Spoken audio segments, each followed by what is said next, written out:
set. He is a political and international relations professor at Istanbul Şehir University, and he's here to give us his insight on the blasts in Ankara. Talha, thanks for coming in. As I was just touching on with Asha, this really is different because it is in Ankara. Yeah. The government capital, the center of the security apparatus, as we mentioned, and we're looking at dozens killed and injured. What does that say to you? I think it's really a different attack. It's the heart of the Turkish security establishment, and the timing is well coordinated, the place is well coordinated, and the conditions are very well coordinated, because today we were expecting a high security meeting, and on the other hand, Turkey is considering different moves in Syria, and it is hitting in such a time. So, and Ankara is usually considered as a much safer place in terms of these kind of attacks. So most likely there's involvement of some international intelligence agencies. Otherwise, the terrorist organizations in Turkey were unable to do such an attack so far in Turkey. A twofold question for you then. What can Turkey do, and what do you expect the government to do in response to this? I think the government should they shouldn't change their regular way of thinking. So the main target and the aim of the terror attacks is to move you to a different direction you're planning. So this move, I think, is also trying to push Turkey thinking more psychologically and more in a responsive way. So in their regular planning of the security issues and dealing with the terrorism, they should think just in a regular way, but they should try. So most likely this attack has been done by some proxy organizations, and trying to find out who are behind these attacks and what are these conditions. And the other thing they should do is to increase cooperation with other international organizations and international governments, and also try to create some kind of fear in Turkish people. So they should try to keep Turkish people calm, and it can also escalate the conflicts between the people. So we know in the last couple of weeks some coffee houses have been attacked, trying to instigate the social polarization. I think this is one of the last attacks that further tried to increase the polarization and escalation of the conflicts within the Turkish society.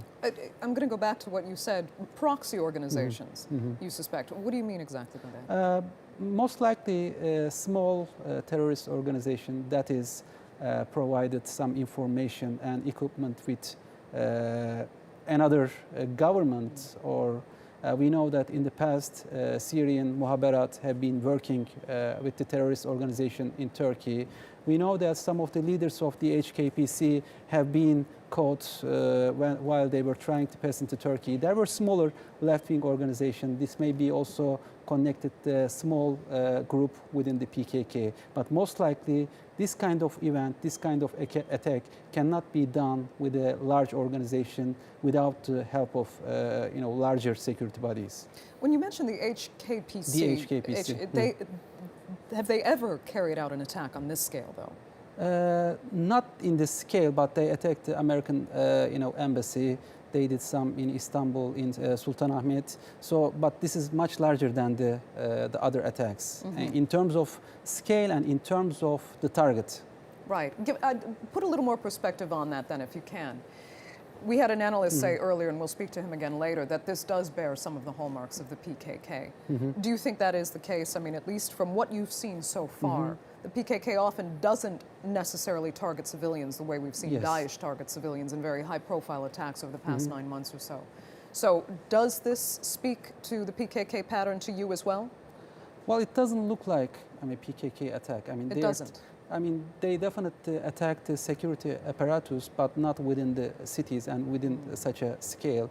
And it's a large organization. It's difficult to. But within there may be a small organization, special organization with the PKK. So even if it's PKK, I don't think they have such a capacity to do this together.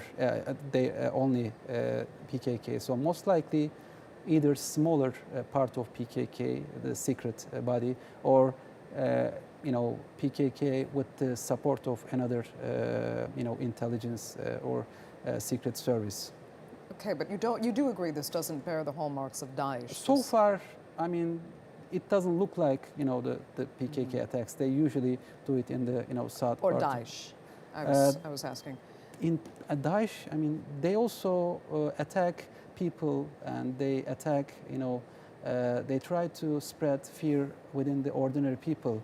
So we don't also see this kind of attack from the Daesh. But as you know, they may increase their capacity, and they may be cooperating with some more local organizations in Turkey.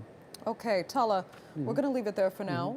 We will join you later in the coming hours. Thanks so much for sharing your insight with us.